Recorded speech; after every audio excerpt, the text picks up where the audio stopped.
Bienvenidos a Veranda Libro, yo soy Flor y hoy les traigo un video en el que vamos a hablar de mis últimas lecturas. Últimas lecturas de los últimos 3 meses, porque hace tiempo que no hago un wrap-up. Y estos son libros que leí en junio, julio y agosto. Ahora estamos en septiembre, pero bueno, esto quedará para dentro de 3 meses más, ya tendrán el próximo video.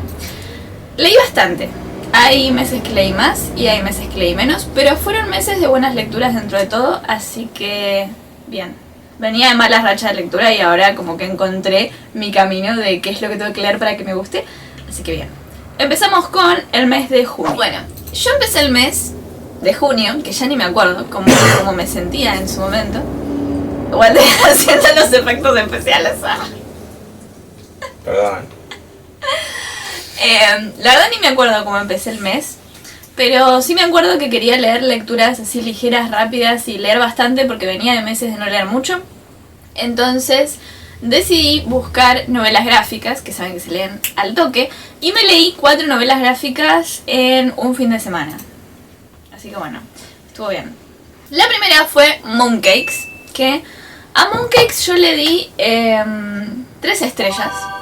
3 estrellas porque, digamos, es una historia divertida, con representación LGBT, con toda esta, digamos, trama de fantasía, con brujas y hombres lobos y un demonio al que hay que capturar y un romance ahí entre los personajes, pero al ser una novela gráfica fue muy cortito el tiempo que yo tenía para conocer a los personajes, conocer la trama y que me gustase la historia. Entonces, la verdad... Basta, déjame de grabar. Es ella. ¡Hala, ve! Clarita, sal del estudio. Aquí no pasa nada.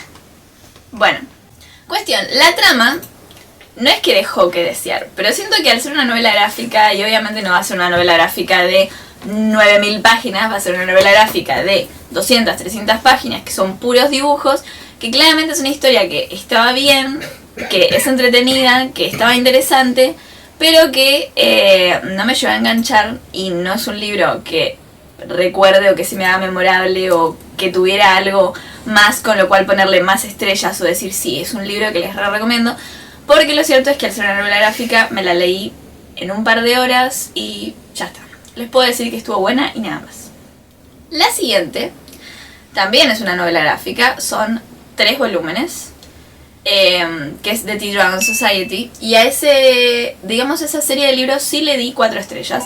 Y me pasó como con Heartstopper, o sea, es una serie de libros que obviamente al no ser autoconclusivo tiene más tiempo para desarrollar las tramas, el mundo y la historia de los personajes, por lo tanto me encariñé más con los personajes y también me encariñé más con el universo que crearon, digamos, estos autores en estas novelas. Pero al ser novelas gráficas, de todas formas, como les digo, aunque está muy lindo y todo lo que quieran, no es memorable, por lo tanto ni me acuerdo de lo que pasó en los libros, ni siquiera en general, o sea, no les puedo decir mucho. Lo único que les puedo decir es que es la historia de un pueblo en el que hay dragones de té, que los dragones de té son unos dragones que tienen en sus cuernos como unas hojas de té, que cuando sus dueños las preparan, en un té, obviamente, y lo toman, recuperan las memorias que esa criatura tuvo junto con él, o sea, el dueño y el dragón juntos. Y es súper cute. La trama me parece súper linda en ese sentido, es como esta historia de los dragones y sus dueños, y hay como personajes que son más aventureros y tenían aventuras con estos dragones. También hay una historia relacionada con la magia de este pueblo y con la experiencia de crecer junto con un dragón y vivir tu vida con un dragón. ¿Cómo entrenar a tu dragón? No específicamente, era como mascotitas, digamos. Y estaba bueno porque también vemos que la relación de los dragones con sus dueños es bastante terapéutico, digamos. Había dragones que incluso estaban pasando por un duelo después de perder a sus dueños. Había personajes que la estaban pasando muy mal en su vida y cuando tienen a ese dragón como que de alguna forma se van recuperando, y el libro se trata de la recuperación de esas personas. Entonces estaba muy cute.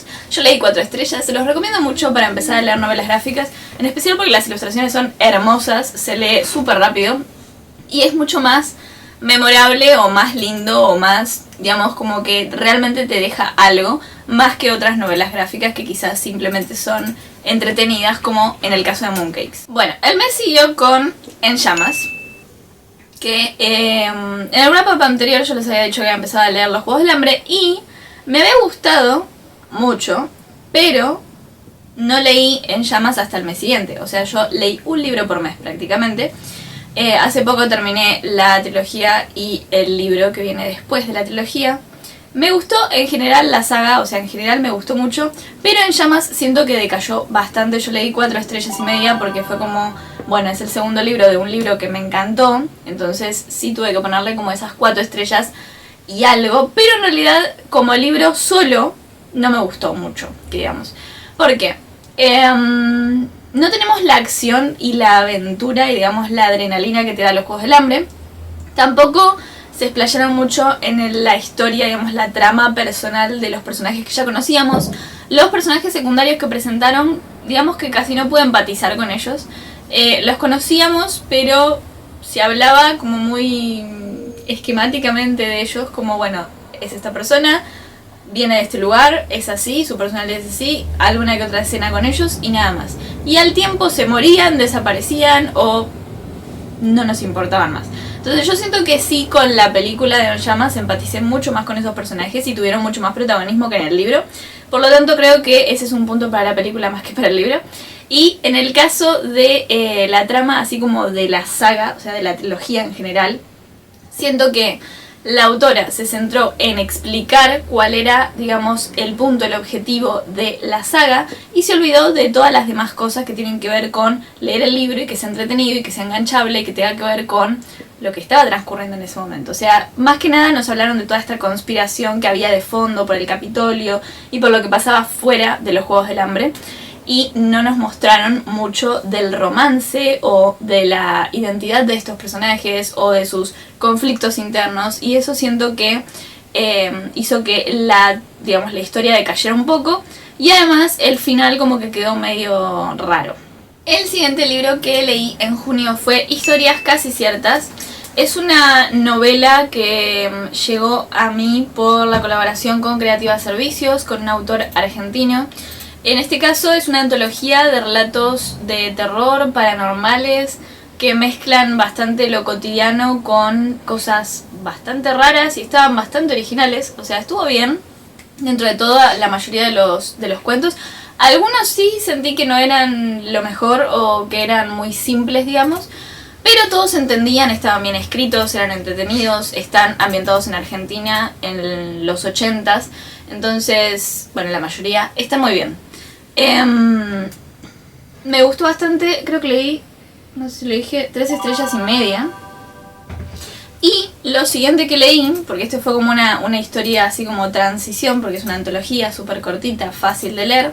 La siguiente fue digamos, el libro que yo quería leer ese mes, que era El regreso de Carrie Soto, El regreso de la perra Carrie Soto, de Taylor Jenkins Reid, que en ese caso yo tenía 0 expectativas.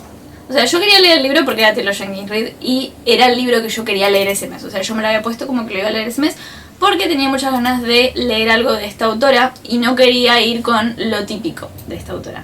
Y como este libro lo sacó hace poco dentro de todo y tenía buenas reseñas, dije, bueno, lo voy a leer por más de que no sé si me va a gustar demasiado. Porque lo cierto es que este libro nos cuenta la historia de una tenista profesional que de por sí no me interesa para nada porque sabía que iba a hablar muchísimo sobre el tenis, sobre el deporte en general, sobre la fama, digamos, siendo deportista. Y no me interesaba, digamos, esa ambientación. Pero bueno, lo leí, me lo terminé súper rápido para la cantidad de páginas que tiene y está tan hermosamente escrito que creo que incluso si no te interesa para nada la trama, te va a terminar gustando el libro porque está muy bien escrito, parece literal una biografía y es como ver una película, o sea, todo se siente súper cinematográfico. Yo quiero que salga una película de este libro porque es muy lindo. Nos cuenta la historia de Carrie, que tiene 37 años, 5 años de retiro y, digamos, ella fue súper famosa y fue la tenista con más títulos, con los títulos más importantes, digamos, en este ambiente. Es como la mejor tenista de su época. Pero claro, ahora con 5 años de retiro hay otras tenistas que se posicionaron, digamos, a su altura. Y hay una en particular que le está por quitar, digamos, el título que ella quiere mantener. Entonces, tras 5 años de retiro y tiempo sin hacer absolutamente nada, ella decide volver para disputarse este título y volver, digamos, a ser tan famosa como lo era antes. Obviamente va a tener que volver a entrenar, que no lo hace un montón de años, va a tener que cambiar su mirada frente a las cámaras y frente, digamos, a todo este ambiente más de la farándula, porque claramente esta chica es muy, no es carismática, para nada. No le gusta aparecer en cámaras, no le gusta aparecer, digamos, como simpática. Ella es todo lo contrario. Entonces, cuando regresa, todo el mundo la trata como si fuera la peor persona del mundo, que la silencien, que la callen, que no aparezca, que la entierren y que aparezcan nuevas personas más jóvenes, más lindas, más carismáticas. Y tienen esta idea de que tienen que ser como modelos, que claramente no tiene por qué ser así porque son deportistas, o sea, no tiene nada que ver ese mundo con el otro, pero esa es la expectativa que tienen de la mujer dentro de este mundo de deporte, digamos, y que además sea mucho más joven de lo que es ella ya retirada. Entonces la tratan de esta forma, ella se quiere plantar de vuelta en este mundo, va a volver a entrenar con su padre, que fue su entrenador por años, va a recuperar esa relación con su padre y se va a reencontrar con un viejo amor que también corresponde a este mundo, también fue un tenista famoso en su momento. Pero claro, ella es súper arrogante, soberbia y le va a costar abrir su corazón y aceptar que quizás no va a ser la mejor del mundo ya, pero que puede volver a este ambiente, digamos, y disfrutarlo por propio gusto y no porque quiera ganar algo a cambio. Así terminé el mes con otra lectura fuerte pero ligera, digamos. Porque después de leer a Taylor Jenkins Reid tuve ganas de leer a Liz Kellen, obviamente, porque para mí van de a dos. Y quería leer un libro cortito porque estaba por terminar el mes y quería terminarlo antes de que cerrara el mes. Y me leí El chico que dibujaba constelaciones, que leí 5 estrellas, obviamente, porque es de Liz Kellen. Y es un libro que nos cuenta la historia de una pareja durante toda su vida, básicamente. Desde que se conocen hasta el final de sus vidas, literalmente. Y obviamente pasa por todas las cosas buenas y malas por las que pasa una pareja, desde el enamoramiento hasta las peleas, el nacimiento de los hijos, la adolescencia de los hijos, los miedos que tienen de que se separen, de que vuelvan, bueno, todas las cosas por las que puede pasar una pareja a lo largo de su vida, desde los 20 y pico de años hasta los 70 y pico de años.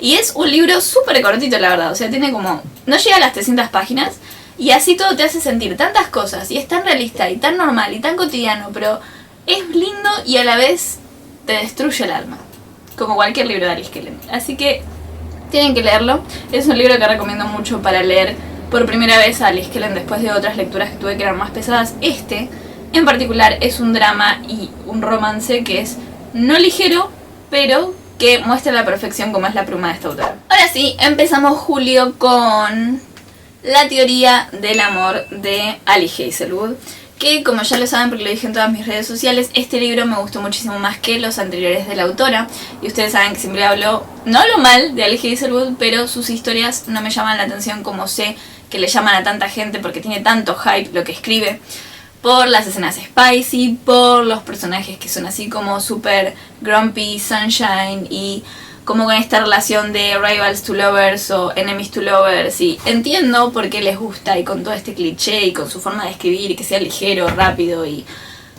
pero no me solían gustar sus historias hasta que leí este libro. Este libro que nos presenta la vida de una chica que es física teórica, queriendo, digamos, convertirse en profesora titular de una universidad muy importante porque ahora trabaja como adjunta en una universidad por nada de plata, digamos. Entonces, como no puede vivir su vida con eso solo, tiene que trabajar en una app de citas en la que ella finge ser la novia de distintos hombres que le pagan, digamos, por ese servicio. Y lo interesante de esta novela es que cuando empieza la historia, ella va a ir a una entrevista para convertirse en profesora titular de esta universidad que tanto desea, digamos, para poder dejar la app de citas y dejar su trabajo como profesora adjunta.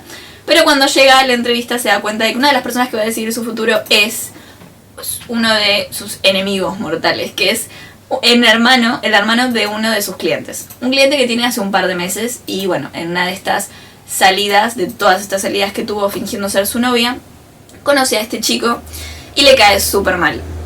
Pero no solo eso, sino que además se entera que claramente es un físico importante, pero además es un rival académico, porque se entera de cuál es su nombre dentro de este mundo académico y se entera de que ella debería ser su enemiga. Porque en general, dentro de la ciencia, todos los físicos teóricos están en contra de este hombre que escribió algo horrible hace años acerca de la física teórica. Así que bueno, ella tiene, digamos, este odio por este hombre que le va a decidir su futuro, a ver si se queda o no con este puesto. Y sabemos que obviamente va a terminar en romance, en Enemies to Lovers, que se va a convertir en algo mucho más profundo, incluso que en otras novelas de Ali Hazelwood, porque antes sí veíamos como que toda esta tensión sexual y que iba avanzando hasta que pasaba lo que tenía que pasar, pero en este caso vemos un romance mucho más profundo, más lento y incluso mucho más sano que en otras historias. De hecho, el personaje masculino de este libro está mucho más presente y, digamos, es más real, y la historia es más real que en otras novelas de esta autora. Así que la recomiendo para leerla a esta autora, y si la leen por primera vez, este libro, yo creo, si son como yo, les va a gustar muchísimo más que los anteriores. Llegamos a este momento en el que yo leí Sin Sajo, y Sin Sajo decayó todavía más que En Llamas. O sea, esta trilogía literal empezó muy fuerte y cayó hondo. Pero bueno, va a resurgir, ya van a ver que va a resurgir. Pero en este preciso momento, con Sin Sajo, la verdad es que no es que me terminó de decepcionar, porque yo con los Juegos del Hambre, digamos, el primer libro fue para mí 20 estrellas, entonces si bien decayó mucho, no me llevó a decepcionar, porque no quería que el primer libro quedase ahí como, bueno, fue el inicio de algo que fue una mierda al final. No, pero el tema es que creo que esta autora tiene un problema con los finales. Y es que todo el desarrollo de Sin Sajo, por ser el último libro de la trilogía, siento que fue muy pesado. Hay escenas donde la protagonista, donde Katniss, no estaba presente, entonces esas escenas no se narraban, ella simplemente se enteraba del resultado de esas cosas, entonces eso como que perdía emoción porque las escenas de más acción no estaban presentes. Los personajes, si bien aparecieron, el desarrollo de los personajes secundarios que aparecieron en Llamas casi ni se vio. O sea, yo pensé que en Sin Sajo se iba a desarrollar lo que no se desarrolló en Llamas, pero no pasó.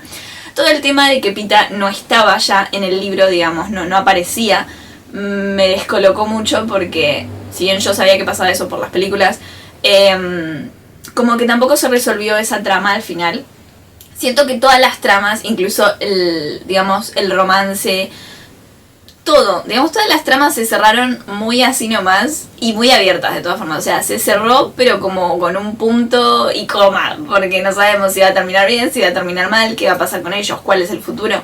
Solo sabemos que la trama general, bueno, terminó bien porque derrotaron al villano, punto. Ahora, ¿qué pasó con sus vidas y se recompusieron después de todo el trauma?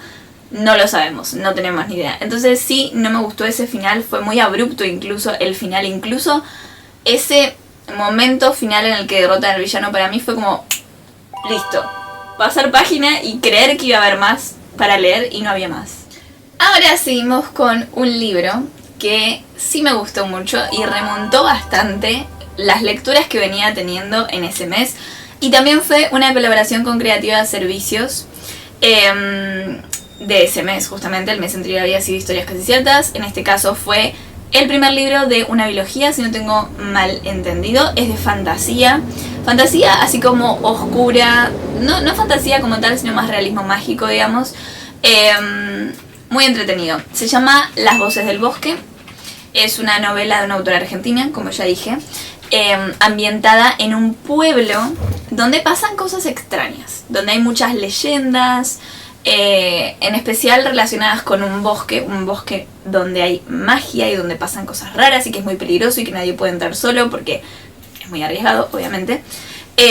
Nuestro protagonista es un chico que es estudiante del herbolario del pueblo, un hombre, un anciano que hace un tiempo descubrió la existencia de una flor mágica que tiene, entre otros poderes, la capacidad de reparar las grietas de un corazón. Eso es como lo más llamativo dentro de sus propiedades. Y esta flor crece con ciertas características particulares, pero esta flor crece dentro de este bosque tan peligroso. Resulta que nuestro protagonista y quien digamos es su compañera, también aprendiz del herbolario, lo que quieren hacer es tener estas excursiones dentro del bosque para buscar este ejemplar de la flor y acompañar a los excursionistas que suelen llegar al pueblo para ser acompañados por el herbolario a este lugar y demás. Y nuestro protagonista particularmente es un chico que en algún momento de esta historia va a necesitar esa flor, porque su hermano se va a enfermar y la única forma de curarlo es preparando una poción, digamos, con esta flor. Y se va a internar solo en el bosque. El problema es que cuando se interna solo en el bosque, conoce la magia que oculta este bosque, controlada por espíritus que van a intentar hacer un pacto con él para darle esta flor y enseñarle a hacer esta preparación para curar y salvar a su hermano, a cambio de que preste su voz de una manera mágica para, digamos, el bien de ese pueblo, de esa comunidad, de la naturaleza, ya que esos son espíritus, digamos, de la naturaleza. Cada paso que se da en el libro, cada capítulo que te adentras en la historia es más oscuro que el anterior. Eso creo que es lo que más me gustó. La autora estuvo jugando con mis sentimientos y con mi inocencia durante todo el libro, porque cuando llegué al final, todos los personajes me traicionaron. O sea, todos los personajes me estafaron de alguna manera. Y eso creo que es lo más interesante, el plot twist más llamativo de la historia. Así que yo recomiendo muchísimo que lean este libro. Ya en el... creo que fue... no en el video anterior, pero el video anterior, lo voy a dejar por acá de todas formas, también nombré este libro, así que también les dejo el Instagram de la autora por acá para que puedan chequear este y otros libros que está escribiendo. Ahora sí, empezamos con las lecturas de agosto. Agosto fue un mes de bastantes lecturas buenas dentro de todo, aunque empecé con un libro que no me gustó demasiado. Percy Jackson, el primer libro de la saga. Lo leí con muchas expectativas porque yo conocía la historia, había visto las películas, yo amaba, digamos, toda esta, digamos, esta trama y esta premisa de los mitos griegos y de esta aventura, así como el camino del héroe, literalmente, con aventuras de amigos siguiendo estos mitos, digamos. Pero, obviamente me iba a decepcionar porque está dirigido a un público mucho más joven. Yo diría que de 10 a 13 años les va a encantar esta historia, pero de 14 para arriba ya es como que medio que te aburre bastante. Porque la forma en la que está escrito obviamente está dirigido para ese tipo de público. Y si bien me parecen súper originales las tramas, incluso hay cosas que la película obviamente no pusieron, sí, si hubiera estado dirigido a un público de mi edad, se hubieran narrado de otra manera, se hubieran explicado otras cosas. Las escenas están geniales, pero no me las pude imaginar. No me pareció algo llamativo, no me pareció algo que yo quisiera continuar. O sea, sí era entretenido, pero no me enganché como para seguir leyéndolo constantemente. Simplemente lo leí porque lo tenía que terminar, porque quería dar una opinión al respecto. Y esta es mi opinión. O sea, yo creo que si lo hubiera leído más joven, me hubiera gustado mucho. En este punto de mi vida, obviamente no. Y no creo que lo siga porque... incluso si pasara como con Harry Potter, que los primeros son más infantiles y se va volviendo cada vez más maduro, siento que no tengo el ánimo de leerme más libros que estén dirigidos a un público más joven hasta llegar posiblemente a uno que sea dirigido más para mi edad. El siguiente libro fue una novela que, digamos, tuvo mucho hype hace varios años. No sé si tantos años, parece que el año pasado tuvo mucho hype en TikTok principalmente. Ese libro es Almendra. Almendra es una novela muy dramática que nos cuenta la historia de un chico de unos 15 años, creo, que tiene alexitimia. Alexitimia, digamos, es esta condición que te impide identificar las emociones, reconocerlas, comprenderlas, ni las propias ni las ajenas. En este caso, la autora se centró en la alexitimia como si fuese una condición, y esto digo más ficción porque no es psicológicamente correcto, pero la alexitimia, la autora lo centra como si fuese una condición en la que el personaje no puede sentir emociones. O sea, literalmente pasa algo terrible enfrente de sus ojos y no siente absolutamente nada. O sea, es una indiferencia total. Pero que con el desarrollo del libro nos vamos dando cuenta de que esa condición va cambiando y va empezando a sentir emociones. La historia como tal me gustó mucho. Es un drama ya saben, literatura más oriental que nos presenta cosas súper terribles, pero que se sienten bastante naturales cuando uno los lee, digamos, desde esta narrativa. Está muy hermosamente escrito y nos presenta como este protagonista que pierde a toda su familia frente a sus ojos y de una manera horrible, no siente nada al respecto, pero obviamente va a empezar a aprender, no aprender, pero digamos, a sentir emociones una vez que va ampliando su red de apoyo una vez que pierde a su familia, va conociendo tanto adultos como jóvenes, amigos y intereses ahí medio amorosos y personas que van a ser figura más paternales y que ellos, digamos, van a darle como una nueva vida o un nuevo sentido a su vida y le van a permitir crecer junto a ellos. No curarse, pero sí como que mejorar en este aspecto de la lexitimia, como lo presenta esta autora, y recuperar, digamos, esa esperanza que tiene de la vida después de haber perdido a toda su familia de una forma terrible a tan corta edad. Mi mes continuó con una de las lecturas más hermosas del año. Creo que este libro, y ya puedo definirlo acá, va a ser uno de los mejores del año, va a estar en mi top 3 de mejores del año. Y es una novela de Alice Kellen, como no podía ser de otra forma. De hecho, se convirtió en mi top 3, o sea, quedó dentro de mi top 3 de lecturas de Alice Kellen, de las mejores que leí, porque es en serio, es hermoso. Yo creo que es verdad que quizás no es para todo el mundo. ¿Por qué lo digo? La historia es un Friends to Lovers. Ya de por sí, yo amo los Friends to Lovers, hay mucha gente que ama los Friends to Lovers, pero si hay algo que tienen los Friends to Lovers es que claramente vemos, o sea, es súper enternecedora la relación entre los personajes, que a veces se conocen de toda la vida, muchas veces. Pero el tema es que hay un montón de encontronazos, hay como momentos en los que son el amor platónico del otro, o la persona correcta pero no el, digamos, el momento correcto. Entonces todo eso nos genera frustración. Y este libro nos genera frustración a ese nivel, pero está tan bellamente escrito y es tan profundo y los personajes tienen tanta evolución que la verdad es que merece la pena que lo lean y se angustien junto con los personajes y que digan qué idiotas que son o qué triste porque tienen que pasar por esto. Porque realmente el final vale la pena, tiene un final feliz. Esto no es un spoiler, pero para todos los que leen a estos autores que son como muy dramáticos, está bueno decir, tiene un buen final, léanlo hasta el final, por favor. Yo creo que en este caso, si leyeron otras novelas de Alice Kellen, si leyeron esta particular, digamos que este libro en particular, que se llama Donde todo brilla, es una mezcla entre Nosotros en la Luna y Love, Rosie. O sea, literal, es como una mezcla. O sea, yo sentí lo mismo que sentí con Nosotros en la Luna, que es, ya saben, mi top 1 de Alice Kellen, y con Love, Rosie, que solo vi la película, no leí el libro, pero es súper así la relación.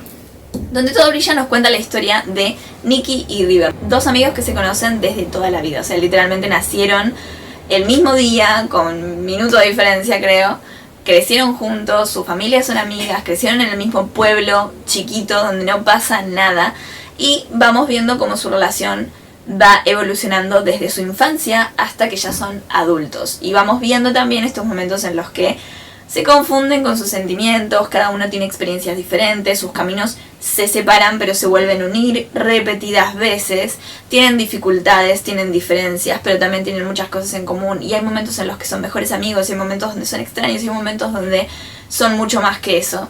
Y todo se rompe, cuanta más cercanía hay, pero también se recompone y se arma de otra forma, para que ellos puedan verse más como una pareja que como simples amigos.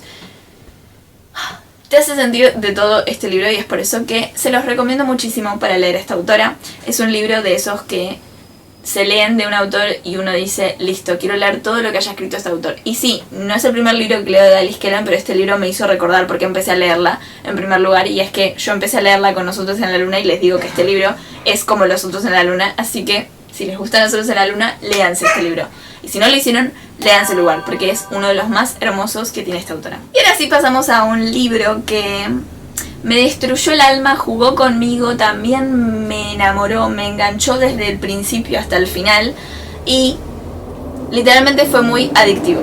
O sea, fue adictivo porque lo empecé a leer, me lo terminé súper rápido a pesar de que tiene muchas páginas y no daba nada por esta novela, la verdad. El libro del que les estoy hablando es Bala de pájaros, cantores y serpientes de Susan Collins. Bueno, como ya les dije hace 2 minutos, Sin Sajo decayó y destruyó la historia. Con ese final, con ese libro final y con el final de ese libro final, todo se fue a la mierda.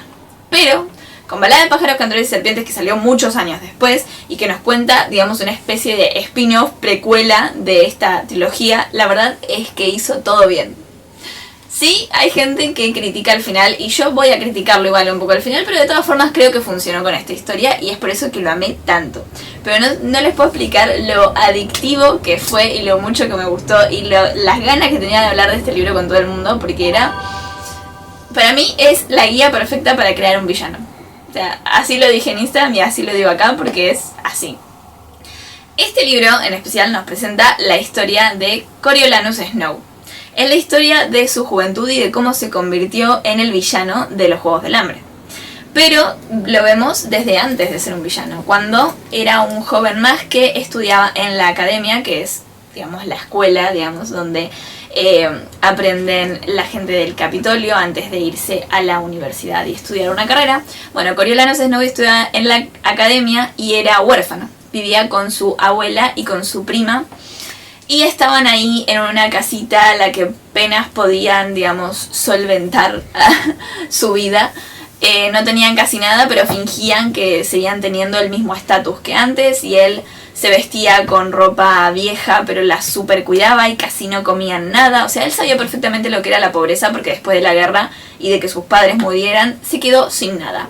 Y su única esperanza, y la esperanza de la familia, es que él pudiera hacer una carrera con la que pudiese algún día ser presidente de Panem. Que sabemos que lo logró. Pero ¿cómo logró eso? Bueno, cuando Balada de pájaros, cantores y serpientes comienza, vemos todo este ambiente en el que vive Coriolanus y nos enteramos que ese año, que van a ser los 10º Juegos del Hambre, se propone meter a mentores de tributos. Que nosotros sabemos que los Juegos del Hambre, los mentores de los tributos, eran propios ganadores de cada distrito. Bueno, en este caso, que eran los 10º Juegos del Hambre, casi nadie había ganado. Los mentores, los primeros mentores, fueron los propios estudiantes de la academia, que ellos se postulaban para ser mentores y después iban a ganar algo. Si sus competidores, digamos, si sus tributos ganaban, ellos ganaban, y ese premio le podía servir a Snow para poder ir a estudiar una carrera, obviamente, porque si no tenía una beca, si no tenía el dinero, no iba a poder hacerlo. Entonces su única esperanza era ser mentor de los juegos, ganar y poder hacer una carrera para después catapultar, digamos, su vida y a su familia y volver a tener el estatus que había tenido en su momento su familia con su padre, que era muy severo y que era muy rico y demás.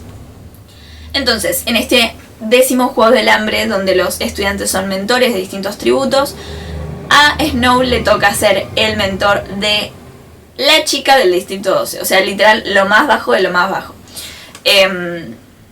Y van a pasar cosas, porque vamos a ver que él va empezando a sentir algo por esta chica, empieza a sentir algo, empieza a ayudarla de alguna manera, empieza a ver que hay muchas cosas que el Capitolio hace mal, hay muchas cosas que hacen en los Juegos del Hambre que están mal. Estos Juegos del Hambre específicamente no son nada parecidos a los que conocemos, son muy rudimentarios, digamos, hay muchas cuestiones de lo que son los Juegos del Hambre, como el que sean televisados por todo el mundo, de que sea obligatorio verlos, que haya apuestas, que haya patrocinadores, todo eso no existía. De hecho, algunas de estas cuestiones las van metiendo en este libro los propios alumnos, y de hecho Snow es parte de quienes dan estas ideas para aplicarlas a los Juegos del Hambre, aunque a veces sin querer, porque nos van mostrando que es un personaje muy gris, que todavía está, digamos, entre elegir el camino del bien o el camino del mal. También va haciendo amigos que no están de acuerdo con toda esta crueldad que hace el Capitolio. Digamos, él fue criado en este lugar, en, digamos, este Capitolio posguerra, donde todo es pobreza. Obviamente creció en la ruina, básicamente, y con este pensamiento y estos valores de que hay que controlar a los distritos y que hay que amedrentarlos para que no vuelvan a rebelarse. Él fue criado con esto, digamos, no es víctima del sistema, pero de alguna forma sí. Y eso es lo que yo creí, pero como ya he dicho en la reseña que pueden ver en Instagram y en TikTok, la escritora me timó toda la novela, porque poco a poco el personaje, que al principio era gris, se va volviendo cada vez más oscuro y más oscuro y más oscuro y más oscuro, hasta que te das cuenta de que te estuvo manipulando todo el libro y en realidad hubo un punto, sin saber dónde, que él se convirtió en un hijo de puta. Arre. Y cuando uno se lo pone a pensar, te das cuenta de todos esos momentos que claramente te estaban mostrando que él se estaba volviendo un forro. Pero uno, que ya estaba enamorado de él, no lo asimilaba y no lo aceptaba y decía, no, él es bueno, él va a elegir la opción correcta, y no lo hizo. Ya necesito ver la película. Y ahora sí cerramos el mes con otra colaboración con Creativa Servicios, que fue la de agosto, que fue Amber, de Paulina Arévalo. Y lo único que voy a decir acá es que el libro, presenta una premisa tipo thriller, como misterio, con dos personajes que van a estar buscando a sus seres queridos que acaban de desaparecer tras una fiesta. Y va a haber bastantes así como idas y vueltas y plot twist y toda esta cosa de un romance como subtrama y la trama de amistad y de misterio y de pistas y demás. Pero es un libro que es así, con una letra así, y que para mí está muy mal escrito en algunas cosas. O sea, con mucha mala técnica, como o le falta técnica o le falta, digamos, una pulida de corrección enorme. Porque eso realmente traba mucho lo que uno va leyendo. O sea, capítulo a capítulo, los capítulos son largos, densos y en las descripciones demasiado pesados. Entonces sí, creo que eso para un thriller no va mucho, porque justamente un thriller lo que tiene que lograr es que uno sienta la emoción de querer seguir leyendo constantemente, que haya mucho gancho, y no solo los plot twists y las pistas, sino una dinámica en la forma de escribir que sea flexible y que sea entretenida, digamos. Y acá terminamos con el wrap up de, no voy a decir este mes, sino de estos últimos 3 meses, pero que ahora lo están viendo en septiembre. Fueron bastantes lecturas, bastante buenas. Si hacemos un resumen de la cantidad de estrellas que leí a cada libro, digamos que hay libros que saqué de estos meses que se convirtieron en los mejores del año y que van a estar en mi top de mejores del año, y hay libros que van a ser los peores del año.